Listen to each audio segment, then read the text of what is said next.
Welcome home, Jin. Hey, Akos. I hear the Aegis awakened. Nasty shock for you? Or was it?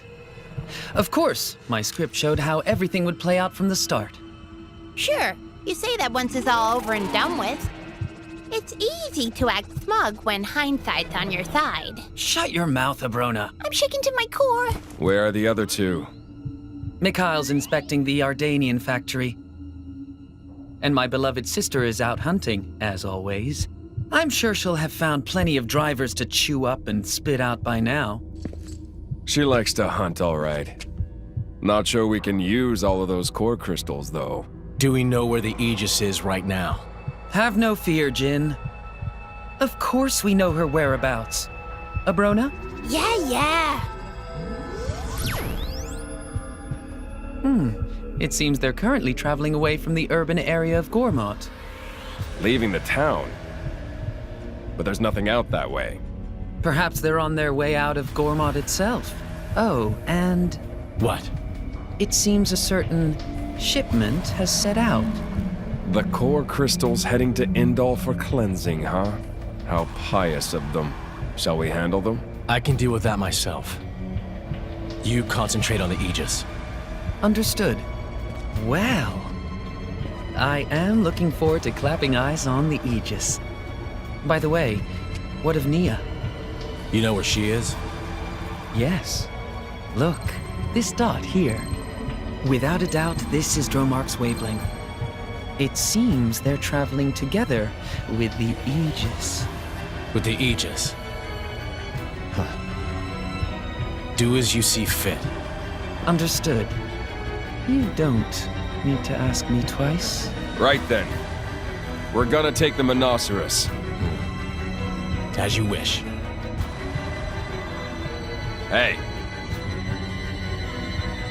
Don't do anything too reckless.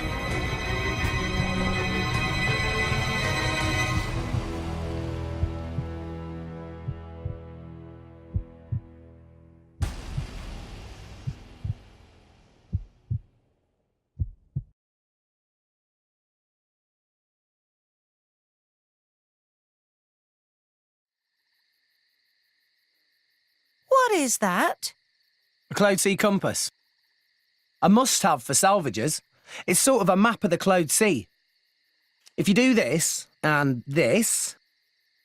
What's the date today? Amathatober 5th, 4058. Okay. So now we put the date in. See? Oh, this is very clever.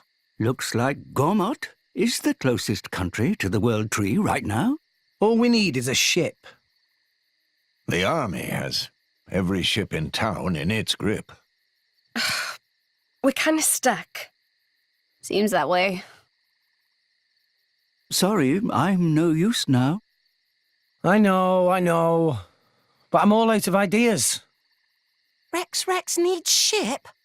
Tora have good idea. You do? There is shipbuilder living at Gormott Titan's Bum. Old friend of Tora's Grampypon, he called Umon. Maybe he help if we tell him what's what. Sure, it's worth a shot. Let's get going.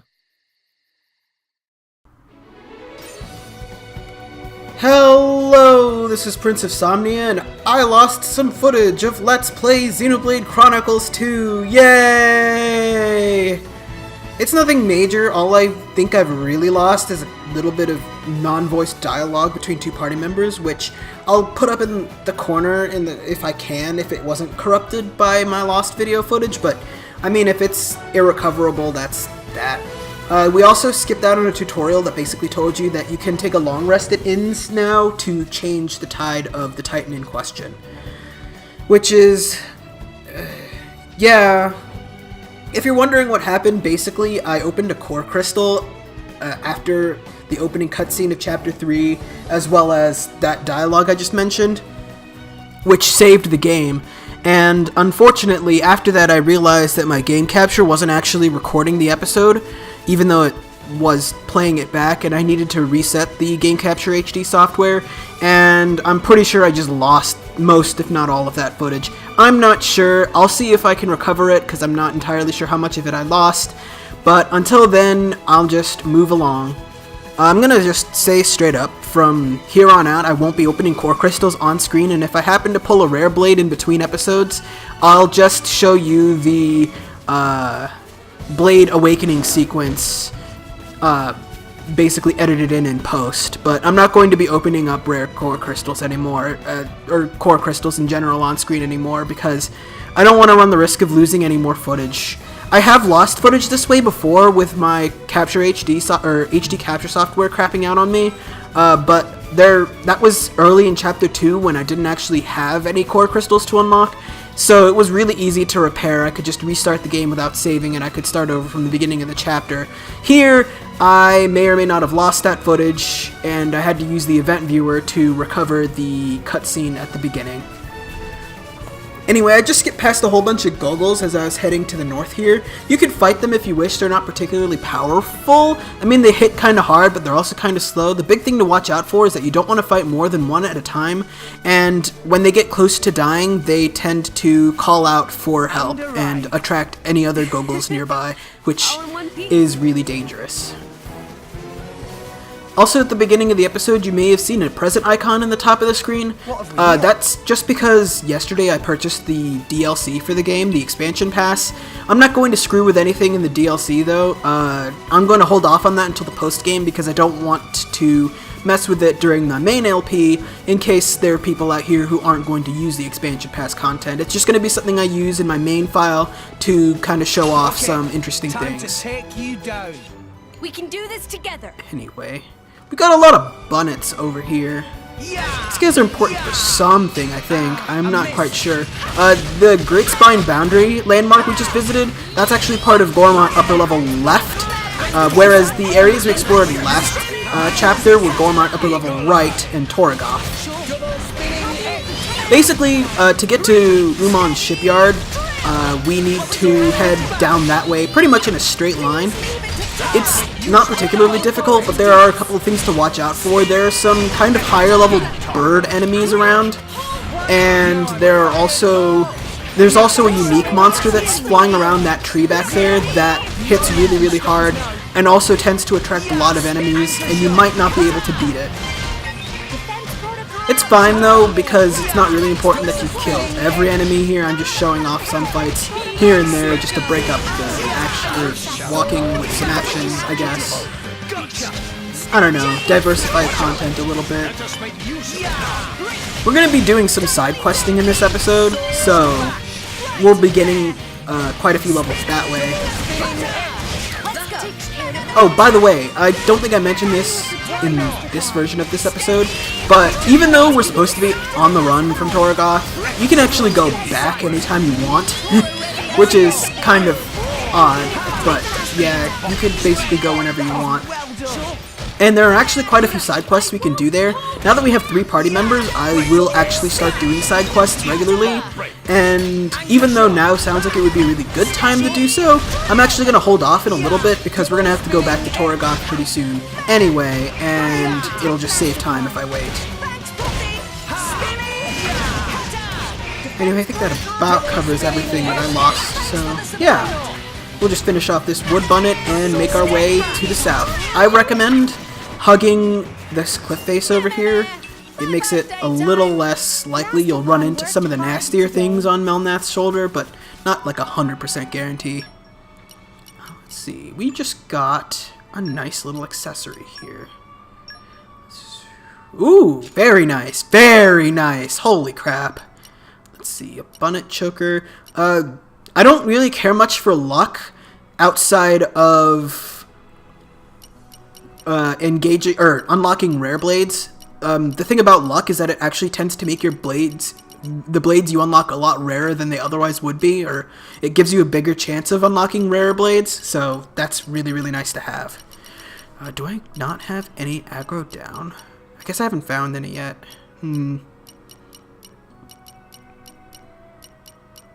Okay, we'll go with agility for now. Couldn't hurt. Let's see. an infantry vest for you, and you already have an abyss vest, which does similar things, except you can actually stack infantry vests and abyss vests. Even though they both boost HP, one boosts your HP by 1% of your HP, whereas the other is just a flat plus X 100 to your HP. Basically, like, early to near late game, I like to have a lot of HP boosting accessories, because there aren't a whole lot of accessories otherwise that are really worth your while. Later on in the game, though, there are some really powerful non-stat boosting accessories. That's the unique monster, by the way. You don't want to tango with that guy yet. But yeah, later in the game, you can actually come across a lot of really, really good accessories, and, well, they're really, really good. We got a couple of driver enemies there. I'm just going to ignore them for now, too. But anyway, yeah, when we get to the point where we can start farming those accessories, I will. I'm not going to farm them for, like, everyone, but I will make recommendations for who should get them and how many you really should get, like, bar minimum. Anyway, right over there is Umon's shipyard. It's nice. We didn't get accosted that much this time around. I guess I'm kind of glad for that, though. It's a lot easier to deal with when I'm not getting accosted. That's a heckin' great cliff face, isn't it? Sometimes you just gotta take a moment to appreciate the scenery of the game. Oh yeah, that thing. What is that thing, anyhow? Is it, like, attached to Gormott? Wow! World has many amazing I'm not sure. I have places in it. swam out there before, Perhaps just to Red see can if I join could, you like, for a bit. collide with it or jump on it or anything like that. Oh, maybe it is connected to... Anyway, yeah, let's visit Umon in his shipyard. Hello? Umon! Umon! Where is Umon? Who is that? Who is noisy while I do my work? Tora! This big surprise! Long time no see, Uncle Pon. Yes, long time. About 1 whole year? Yes, about that. You became very big in 1 year, Tora. Yes, Tora not Little Pon anymore. And Tora have lots of sidekicks. Rex and friends are not Tora's sidekicks. They are real friends, Umon. Rex, meet Uncle Pon Umon. He did great research with Grampy Pon. He is great builder of ships. Hello. Greetings. At your service. I see. Tora's friends. Tora has lots of friends. Very good. Tora has become fine, Biggie Pon. Well, Tora, did you need Umon's help for something? Well, we wanted to borrow a ship from Uncle Pon Umon. A ship? But there are lots of ships in Toragoth. Why hike all the way to Bum Bum to see me? Oh, well... Tora run out of gold, hmm? Yes. Tora spend all the gold on artificial blade. Tora flat broke, like penniless pancake. I wanted to go on a little boaty jaunt to, nearby place, but no money to go on boat. I hope Tora can keep track of all these fibs he's telling. There's no other option. We can hardly tell him what happened in Toragoth, can we? Yeah, I guess you're right. So long as we get a boat out of this. Artificial blade, eh? Was this what Tora's Grampy Pon was working on? My name is Poppy. Pleased to meet Uncle Pon. Yes, this it! This pretty mighty! Tora take after Grampy Pon indeed! Oh, well, how can I refuse Tora now? Tora may use Umon's ship, but there is problem. What is problem?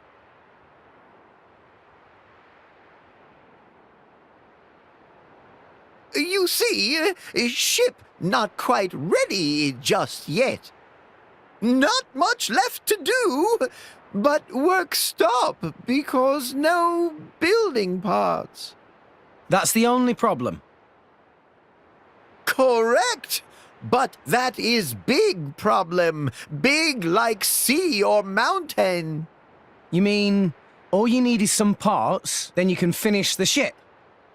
It just as you say, friend. So if we go and find the parts, then you'll... Of course! I make ship ready, then you borrow! Thank you! Come on, everyone. Let's go. Yay! Let's go find ship ingredients.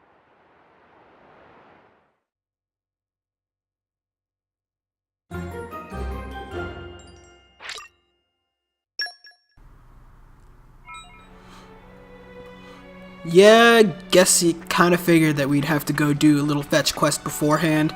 So basically, you need to collect 10 puzzle tree woods and 5 diamond oaks. The puzzle tree woods I actually managed to collect about 10 of just by playing the game normally, which doesn't actually usually happen. I was just collecting a lot of collection points in the lower level of Gormott. But for those of you who weren't doing a whole lot of collecting, or those of you who don't quite have enough of those just yet, if you fast travel to Outlook Knoll on upper level right, let's just let the game load in a little bit here. Yeah, there we go. Let's go. If you fast travel back here and interact with the collection point right underneath that tree right in front of me, you can farm puzzle tree woods over and over by doing that over and over again. You just fast travel back, go to the collection point, open it, and you can farm puzzle tree wood that way if you don't happen to have any. Anyway, as for the diamond oaks, they're not a collectible that you can get from collection points. They're actually key items that you can find lying around in a certain area over here. In order to get there, we're going to fast travel to the way tree. And where you? I'm gonna make it daytime, actually. There we go. Ah, much better. Anyway, so, to make our way up to where we need to go to get the wood, essentially, we want to head over this way. Watch out for that big bird. That's a Messar Teos, which will kill you in one hit. Yeah, that just happens. See this tree root over here? It's kind of got like those glowing fruit things on it. This is the tree route you want to head up. It's just northwest of Waytree. It's kind of hard to describe in writing, so if you got confused with my guide, just follow this route here. And then you'll get up to this patch of this patch of grass here. Remember this for later, because we're actually going to be coming back here a few times during the course of the game. So yeah, that's something you got to watch out for. It's a little meadow area sort of a deal with some tierkin gathered around here. I described it as such in my guide, pretty much. Now you want to head up this slope. Over here, you'll encounter a Shadow Scout, which is just like the Hawken Scouts from the Titan Warship. It's basically an enemy that will warn nearby members of its kind about your presence. And then immediately aggro them. Anywho, yeah, just keep making your way up this way. Basically, you want to keep heading upwards. If you got into a fight with a tierkin, but you didn't actually want to finish it, just climb up this vine and you'll instantly de-aggro them. It's a nice little trick that's really handy in certain areas. But anyway, yeah, just make your way up here. Holy crap, this is a long vine. I never noticed that lantern fruit's kind of like a guide leading you up here. It's actually pretty handy. Okay. Yeah, we're pretty much gonna have to make our way past these guys. I'll just cut out this fight. Alright, took care of those guys. And we should begin the clear. Now instead of heading over across this bridge here where you'll just encounter a stronger tierkin, you want to head around this shack and back into this little passageway in order to reach our destination, which is Dawnview Grotto. What a Our first secret area. Basically, secret areas are harder to reach landmarks that usually offer a really nice view. In this case, you can see Torgoth so far away. Oh my god. Wow, that actually is pretty. One of my favorite things in video games, by the way, is when you can see things from like a really far off distance. That's part of the reason why I really liked the world of Xenoblade 1, is that you could be on one area of the Bionis and see clear down to like the bottom, and it's, ugh. I mean, this is cool too, I gotta admit.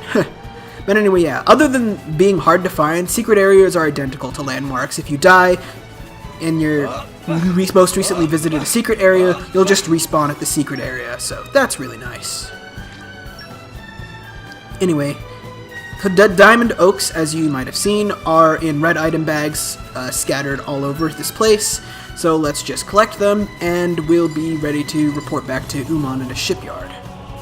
Come out, come out. Let's see. Ooh, lots of good stuff here. And another collectible here, and a really good treasure chest. Treasure chests, as you might imagine, the more ornate they look, the better they tend to be. I think this one will give me a rare core crystal. Yeah, it does. Excellent. I'll probably crack that open off screen between episodes, so yeah. Now there's a little bit more we have to do before we can ride off on Umon's ship. Yeah, I got time. I could show this off. Actually, let me press the X button to immediately open the skip travel menu like a non-heathen would, and let's travel to the upper level left, actually, and head over here.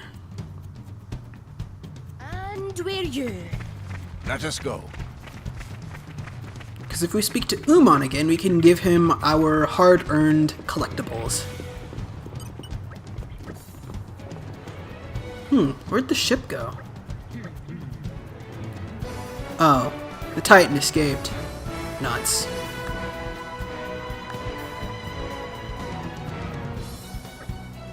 Nice job, Umon. You gotta feed the damn things. Sheesh.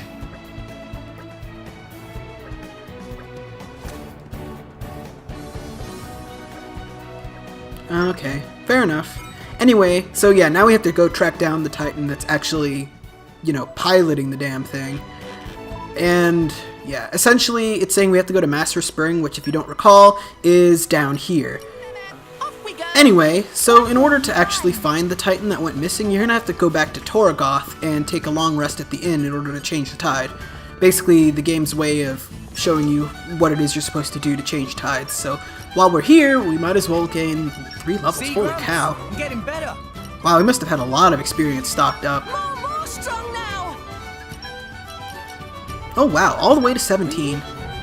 I'm still Impressive. getting stronger. I don't actually know if party members that aren't in the party gain experience as well. And I don't mean like in reserves, I mean like straight up not in the party. I wonder. That is certainly food for thought, I will admit.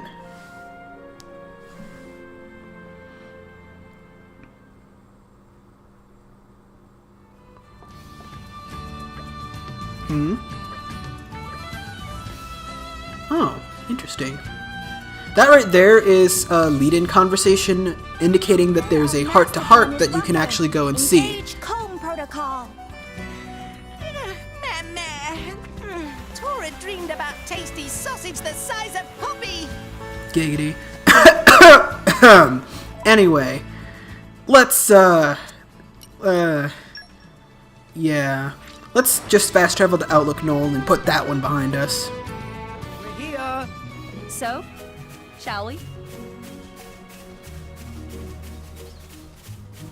Anyway, we need to make our way down this way. It shouldn't be too much of a walk. You can't actually go to the lower level while the tide is high. It's basically blocked off by clouds. But you can make your way to a little area over this way.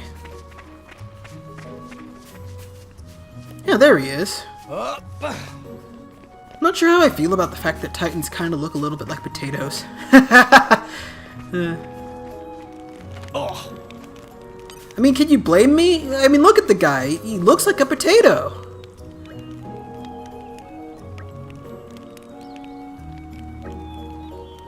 Anyway, yeah, we gotta feed him a green pollen orb. Aren't those basically Knoll drugs? Or maybe I'm thinking of something else. I know red pollen orbs are like Knoll cocaine, but that's a different game. Alright, and there you go. That's pretty much all we need to do in order to actually move on with the plot, and if you so choose, you can finally leave Gormott and actually begin the real meat of Chapter 3. But I won't be doing that quite yet because there are a ton of side quests that we can actually do around Gormott, and I really do recommend doing them right now, if you're going for 100% side quest completion. If you've decided not to do that, well, I don't blame you for starters, but just return to Umon and you can actually make your way on here. You can actually pretty much beat the game without doing any side quests, except for maybe a couple here or there. You'll be leveled enough to do so, but if it's your first time playing through, I recommend going back and doing some side quests, as it's a really easy way to make a ton of experience. Anyway, in the next episode of Let's Play Xenoblade Chronicles 2, I'm going to be going around and doing a whole bunch of side quests, and then after that, we'll be heading out of Gormott in order to progress with the plot for once in my life. See you guys then! And I'm going to fast travel somewhere for some better music. And we're you. Let us go.